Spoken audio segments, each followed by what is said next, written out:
From the day my first child was born, I knew that I could not fail at one thing in my life: being a good mother. My most challenging and important role would be to help shape those little beings of pure potential.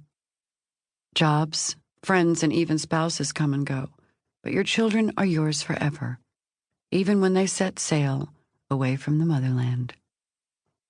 As they head out to sea, we begin to question ourselves. Were we always there for them when we were working so hard? Were we present enough at their soccer games, recitals, and birthdays? And when they were hurt or sick? Were we able to rejoice with them when they did well at school or mastered some new skill? Did we give them too much or too little? Did we pay attention enough to sense the things they weren't saying, to sense when they were hiding their anger, sadness, or pain? The myriad of questions that run through our minds as we helplessly watch that vessel carrying our precious cargo sail into uncharted waters. The ship's pilot left on the shore. The analogy of the pilot is a good one, for it's a vital job on any vessel. We parents are here to guide, love, and nurture our children's emotional development so that they can set sail on their own adventure to happy, healthy, and productive lives. To be a good pilot is a daunting task in today's frenzied world.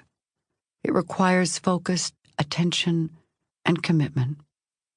This is hard when both parents are working full-time to make ends meet, when technology is robbing the intimacy from family life, and so many other challenges keep us from being fully present for our children's safety and well-being. The demands of raising children can create more stress than we ever imagined possible. And yet there can be no job or commitment more important than the emotional imprint we make on the babies we've brought into this world. When I was a little girl, I longed for the day I'd become a mother. I brushed my doll's hair, fed her imaginary food, and sang her lullabies before tucking her into bed with me at night. I drew pictures of a house with a white picket fence threaded with roses. The door to that house was always open, ready to welcome the children from the neighborhood. My vision seemed so perfect, and the life I imagined so easy. I was going to be the chef, the baker, the homemaker. My days would be filled with happiness and joy. What an idyllic dream. Guess what? Things didn't turn out that way. My firstborn, Oliver, nearly died at birth. My second baby, Kate, was a year old when her father and I divorced, creating even more uncertainty and sadness.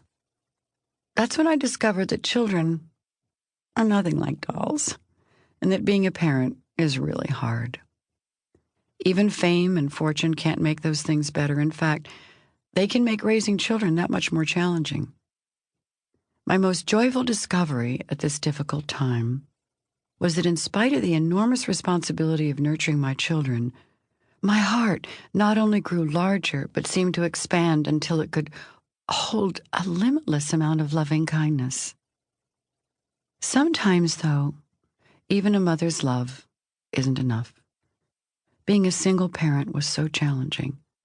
As I tried to juggle all my responsibilities and working demands with being there for my children.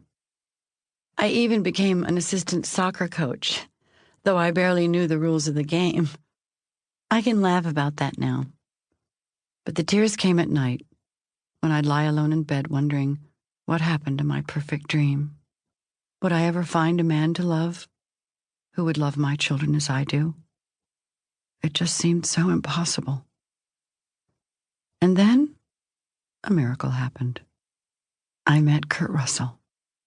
He came into our lives and swept us up in his nurturing, paternal arms. He brought joy, pure love, and devotion to us. He also brought his son, my stepson Boston, into our lives, adding to the happiness of our combined families. Wyatt was born 3 years later, the final strand threading us together. I am now the proud grandmother to Ryder, Wilder, Bodie, and our new addition, Bing. I have the family I've always dreamed of having. Miracles can happen.